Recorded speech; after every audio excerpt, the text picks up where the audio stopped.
Type is power.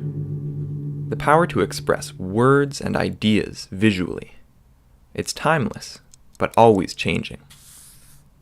And that's what we're going to explore.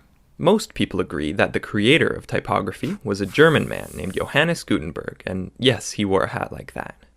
Before Gutenberg came along and revolutionized the world of communication, books needed to be scribed by hand, usually by monks, which was very time-consuming and expensive.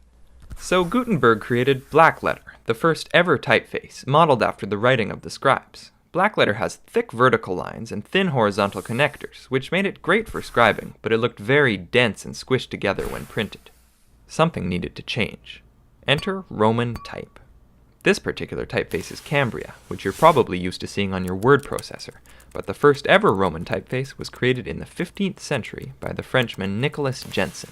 This is his typeface right here. Jenson worked mainly in Venice, Italy, and was inspired by the lettering found on ancient Roman buildings. His letter forms were based on straight lines and regular curves. This made them very clear and legible compared to the dense darkness of blackletter. This legible new typeface was an instant success, and quickly spread across Europe, riding on the coattails of the Renaissance. The next major innovation in typography after Roman letters was italics, which are like slanted and stylized versions of Roman type. They were created in the late 15th century by Aldus Manutius from Italy as a way of fitting more letters onto the page and saving money. Now we use italics interspersed in Roman type for emphasis. Aldus Manutius also created the modern comma and semicolon, but that's another story. Type development stayed fairly stagnant until the 18th century in England, when William Caslon created a typeface that set a new standard for legibility.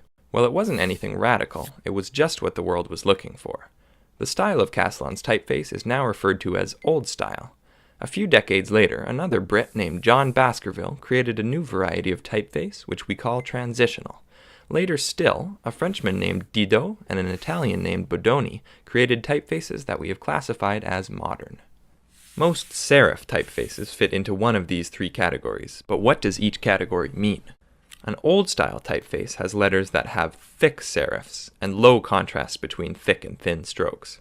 A transitional typeface has letters with thinner serifs and a higher contrast between thick and thin strokes. And a modern typeface has letters with very thin serifs and extreme contrast between thick and thin strokes. Next, William Caslon's great-grandson, named William Caslon IV, got sick of all of these serifs, so he decided to remove them entirely and made a new kind of typeface, called a sans serif. It didn't catch on immediately, but would eventually get really big. During the Second Industrial Revolution, advertising created a need for new typefaces. Letters were made taller and wider, mainly used in large sizes on posters and billboards. Things got pretty weird, but one happy result of all of this experimentation is Egyptian, or slab serif. It has really thick serifs and is usually used for titles.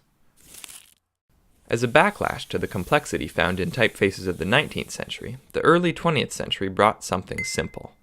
Paul Renner from Germany created a typeface called Futura, and it was based on simple geometric shapes. This is called the geometric sans. Around the same time, a British man named Eric Gill created a typeface called Gill Sans that was similar to a geometric sans, but with gentler, more natural curves, and this is called a humanist sans. The next major step in the world of sans serifs happened in Switzerland in 1957 with the introduction of Helvetica. It has simple curves and is available in many different weights, and some would call it the world's favorite typeface. The world of typography changed forever with the introduction of the computer.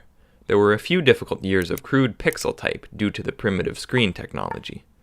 But then technology evolved and computers began to allow for the creation of thousands of beautiful typefaces. And the odd dud. But now anyone has the freedom to create their own unique typeface. And that is the history of typography.